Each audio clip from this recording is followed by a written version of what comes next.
എല്ലാവർക്കും ഒരു പുതിയ വീഡിയോയിലേക്ക് സ്വാഗതം. ഈ ചാനൽ ആദ്യമായി കാണുന്നവർ ചാനൽ ഒന്ന് സബ്സ്ക്രൈബ് ചെയ്യാൻ മറക്കരുത്. നമ്മളുടെ ഇന്നത്തെ വീഡിയോ ഇരുമ്പൻ പുളിയെ പറ്റിയിട്ടാണ്. ഇരുമ്പൻ പുളിയെ പറ്റി അറിയാത്തവരായിട്ട് നമ്മുടെ മലയാളികൾ ആരും കാണില്ല. നമ്മുടെ നാട്ടിൽ വളരെ സാധാരണമായി നട്ടുവളർത്തപ്പെടുന്ന ഒരു ചെടിയാണ് അല്ലെങ്കിൽ ഒരു മരമാണ് ഇരുമ്പൻ പുളി എന്ന് പറയുന്നത്. കേരളത്തിൽ അങ്ങോളം ഇങ്ങോളം പല പേരുകളിലായിട്ടാണ് ഇരുമ്പൻ പുളി അറിയപ്പെടുന്നത്. പല പ്രദേശങ്ങളിലായിട്ട് ഇതിനെ ഓർക്കാപ്പുളി, പിലിമ്പി, ഇലുമ്പി, പുളിഞ്ചിക്ക, ചെമ്മീൻ പുളി, ചിലുമ്പുളി, ചിലുമ്പിക്ക, കാച്ചിപ്പുളി അങ്ങനെ പല പേരുകളിലായിട്ടാണ് ഇത് അറിയപ്പെടുന്നത്. കാസർഗോഡ് പോലുള്ള ഭാഗങ്ങളിൽ ഇതിനെ കോയക്കാപ്പുളി എന്നും അറിയപ്പെടുന്നുണ്ട്. സാധാരണയായിട്ട് ഒരു ഏകദേശം 10 മീറ്റർ വരെ ഉയരത്തിൽ വളരുന്ന ഒരു ചെടിയാണ് അല്ലെങ്കിൽ ഒരു വൃക്ഷം എന്ന് നമുക്ക് പറയാം ആണ് ഇരുമ്പൻ പുളി എന്ന് പറയുന്നത്. ഇത് എൻ്റെ വീട്ടിലെ ഇരുമ്പൻ പുളി ആണ്. ഇതൊരു ഏകദേശം ഒരു 15 വർഷത്തോളം പഴക്കമുള്ളൊരു മരമാണ്. ഞങ്ങൾ ഈ വീടൊക്കെ ഇവിടെ വെച്ച സമയത്താണ് ഈ ഇരുമ്പൻ പുളി തൈ ഇവിടെ നട്ടിട്ടുണ്ടായിരുന്നത്. പിന്നീട് ഇതിൻ്റെ വീടിൻ്റെ പിറകു വശത്തൊക്കെ കോൺക്രീറ്റ് ചെയ്തപ്പോൾ ഞാനതിന് ഒരു തറയൊക്കെ പണിത് കൊടുത്തു. അപ്പോൾ വളരെ ഭംഗിയിലാണ് ഇപ്പോൾ ഇരുമ്പൻ പുളിയുടെ ഈ വൃക്ഷം ഉള്ളത്. അപ്പോൾ ഞാൻ ഇവിടെ സായാഹ്നങ്ങളിലൊക്കെ വെയിൽ കുറയുന്ന സമയത്ത് ഇവിടേക്ക് വന്ന് പത്രം വായിക്കുകയും സമയം ചിലവിടുകയൊക്കെ ചെയ്യാറുണ്ട്. അപ്പോൾ വളരെ എളുപ്പത്തിൽ നമുക്ക് വളർത്തിയെടുക്കാൻ പറ്റാവുന്ന ഒരു മരമാണ് ഇരുമ്പൻ പുളി എന്ന് പറയുന്നത്. ഒരു 10 മീറ്ററൊക്കെയാണ് ഏകദേശം ഇത് ഉയരത്തിൽ വളരുക. ഞാനപ്പോൾ അത് ഉയരം അധികം വിടാറില്ല. അതൊരു 10 അടിയൊക്കെ ഏകദേശമൊക്കെ എത്താറാവുന്ന സമയത്ത് അതിൻ്റെ തലപ്പ് വെട്ടിക്കളയുകയാണ്, അതായത് പ്രൂൺ ചെയ്ത് നിർത്തുകയാണ് ചെയ്യുന്നത്. അങ്ങനെ പ്രൂൺ ചെയ്ത് നിർത്തുമ്പോഴാണ്, വെട്ടുമ്പോഴാണ് നന്നായി ഈ ചെടിയിൽ കായ്കൾ ഉണ്ടാകുന്നതായിട്ട് എനിക്ക് തോന്നിയിട്ടുള്ളത്. അപ്പോൾ ഇത് നമുക്ക് വളർത്താൻ വളരെ എളുപ്പമാണെന്ന് ഞാൻ നേരത്തെ പറഞ്ഞു. അതുപോലെ തന്നെ ഇതിന് ധാരാളം ശിഖരങ്ങൾ വരുമ്പോൾ അതിൻ്റെ ശിഖരങ്ങളിലൊക്കെ എപ്പോഴും കായ്കൾ ഇങ്ങനെ ഉണ്ടായിക്കൊണ്ടിരിക്കും. സാധാരണയായി ഇരുമ്പൻ പുളി അല്പം ഉയരം വന്നു കഴിഞ്ഞാൽ അത് പിന്നെ ശാഖകളായിട്ട് പിരിഞ്ഞ് വിസ്താരത്തിൽ കൂടുതൽ പടർന്ന് വളരുകയാണ് ചെയ്യുന്നത്. ഈ സസ്യത്തിൻ്റെ കായ്കളാണ് നമ്മൾ കറിക്കൊക്കെ ഉപയോഗിക്കുന്നത്. ഇതിൻ്റെ തടിയിൽ ഈ കാണുന്നത് പോലെ കുലകളായിട്ടാണ് ഇരുമ്പൻ പുളി ഉണ്ടാകുന്നത്.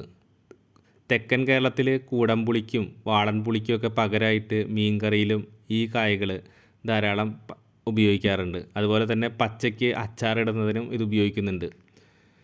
ഈ ഇരുമ്പൻ പുളിയുടെ ജന്മദേശം എന്ന് പറയുന്നത് ഇന്തോനേഷ്യയാണെന്നാണ് കരുതപ്പെടുന്നത്. എങ്കിലും ലോകത്തിൻ്റെ എല്ലായിടത്തും ഇരുമ്പൻ പുളിയുടെ ചെടി നമുക്ക് കണ്ട് എത്താൻ കഴിയുന്നതാണ്. പ്രത്യേകിച്ചും ഉഷ്ണമേഖല കാലാവസ്ഥയുള്ള പ്രദേശങ്ങളിലാണ് ഇതിനെ കൂടുതലായിട്ട് കണ്ടുവരുന്നത്. കണ്ണൂർ ഇതിനെ ബുളുബി എന്ന പേരിലും അറിയപ്പെടുന്നുണ്ട്. ബിലിംബം എന്ന പോർച്ചുഗീസ് പദത്തിൽ നിന്നാണ് ഇലുമ്പി എന്ന ഈ പേരുണ്ടായത്, അല്ലെങ്കിൽ ഇരുമ്പൻ പുളി എന്നൊക്കെ പറയുന്ന പേരുകൾ ഉണ്ടായതെന്നാണ് കരുതപ്പെടുന്നത്. മലയൻ ഭാഷയിലെ മലേംബിങ്ങിൽ നിന്നാണ് പോർച്ചുഗീസിലേക്കുള്ള ഈ പേര് ഉണ്ടായിട്ടുള്ളത്. വിത്താണ് ഈ ചെടിയുടെ പ്രധാനമായിട്ടുള്ള നടീൽ വസ്തു. നമുക്ക് ഈ ചെടിയുടെ തന്നെ ചുവട്ടിൽ വിത്ത് വീണ് മുളയ്ക്കുന്ന തൈകളോ നഴ്സറിയിൽ നിന്ന് ലഭിക്കുന്ന തൈകളോ നടുന്നതിന് വേണ്ടി ഉപയോഗിക്കാം. ഏകദേശം 1 മീറ്റർ നീളത്തിലും അതേ വീതിയിൽ ആഴത്തിലും എടുക്കുന്ന കുഴികളിൽ 1 വർഷം പ്രായമൊക്കെ ആകുമ്പോൾ നമുക്ക് തൈകൾ നട്ടുകൊടുക്കാം. കുഴികളിൽ 4/3 ഭാഗം മേൽമണ്ണും 1 ഭാഗം പച്ചിലവളവും ചേർത്ത് നിറച്ചതിന് ശേഷം നമുക്ക് തൈകൾ നട്ടുകൊടുക്കാവുന്നതാണ്. നല്ലതുപോലെ വളരുന്നതിന് കായ് ലഭിക്കുന്നതിനൊക്കെ നനയ്ക്കുന്നതും പുതയിടുന്നതും അത്യാവശ്യമാണ്. മഴക്കാലമാകുന്നതോടെ പുതിയ കിളിർപ്പുകളും പൂക്കളും ഉണ്ടാകുന്നുണ്ട്. പൂക്കൾ കുലകളായി മരങ്ങളുടെ ചില്ലകളിലും തടിയിലും ഉണ്ടാകുന്നു. ഈ പൂക്കൾ സ്വപരാഗണം മൂലം കായ്കളായി മാറുകയും ചെയ്യപ്പെടുന്നതാണ്. പാചകത്തിൽ നമ്മുടെ അടുക്കളയിലൊക്കെ പുളിക്ക് പകരമായിട്ട് ഇരുമ്പൻ പുളി വ്യാപകമായിട്ട് ഉപയോഗിച്ച് വരുന്നുണ്ട്. പിന്നെ പ്രധാനമായിട്ടും അച്ചാറിടുന്നതിനാണ് ഇരുമ്പൻ പുളി ഉപയോഗിച്ച് വരുന്നത്. നമ്മൾ മീൻ വെട്ടിയിട്ട് അത് കഴുകുമ്പോൾ ഇരുമ്പൻ പുളി മുറിച്ചിട്ടാൽ മീനിലെ ഉളുമ്പ് മണം മാറിക്കിട്ടും. അച്ചാറുണ്ടാക്കുന്നതിനും മീൻ കറിയിലും സാധാരണ പുളിക്ക് പകരമായി ഇരുമ്പൻ പുളി ഉപയോഗിക്കുന്നു.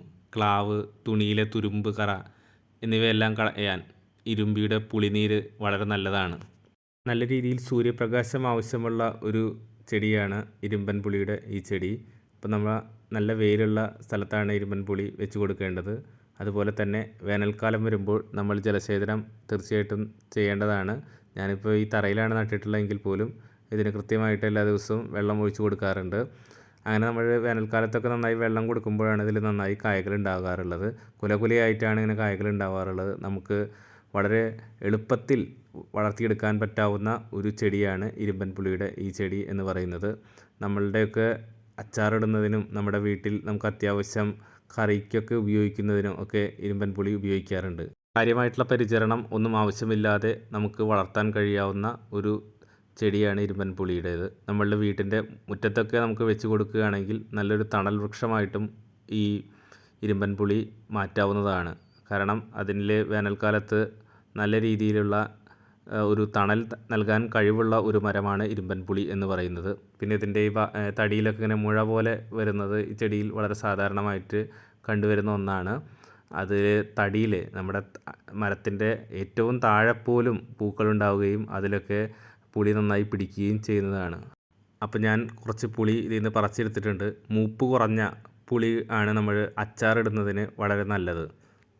ഇരുമ്പൻ പുളിയുടെ ഒരു ചെടി വീട്ടിലുണ്ടെങ്കിൽ ഏതൊരു സാധാരണക്കാരനും തങ്ങളുടെ ഒരു നേരത്തെ ഭക്ഷണത്തിന് പച്ചക്കറിക്ക് പകരം തീർച്ചയായിട്ടും ഉപയോഗിക്കാൻ പറ്റാവുന്ന ഒന്നാണ് ഇരുമ്പൻ പുളി. അത് ഉപയോഗിച്ച് നമുക്ക് അച്ചാറോ ചമ്മന്തിയോ മീനിലേക്കോ അല്ലാതെ നമുക്ക് പരിപ്പും ഇരുമ്പൻ പുളിയൊക്കെ ഉപയോഗിച്ചുള്ള കറിയൊക്കെ ഉണ്ടാക്കാനൊക്കെ ഉപകരിക്കുന്നതാണ്. തീർച്ചയായിട്ടും നമ്മുടെ വീട്ടുമുറ്റത്ത് വീട്ടുപരിസരത്ത് നട്ടു വളർത്തേണ്ട ഒരു ചെടി തന്നെയാണ് ഇരുമ്പൻ പുളി എന്നുള്ളത്. അപ്പോൾ ഈ വീഡിയോയുടെ അവസാനിക്കുകയാണ്. പുതിയൊരു വീഡിയോ ആയിട്ട് നമുക്ക് കണ്ടുമുട്ടുന്നത് വരെ എല്ലാവർക്കും നന്ദി, നമസ്കാരം. Okay, thank you.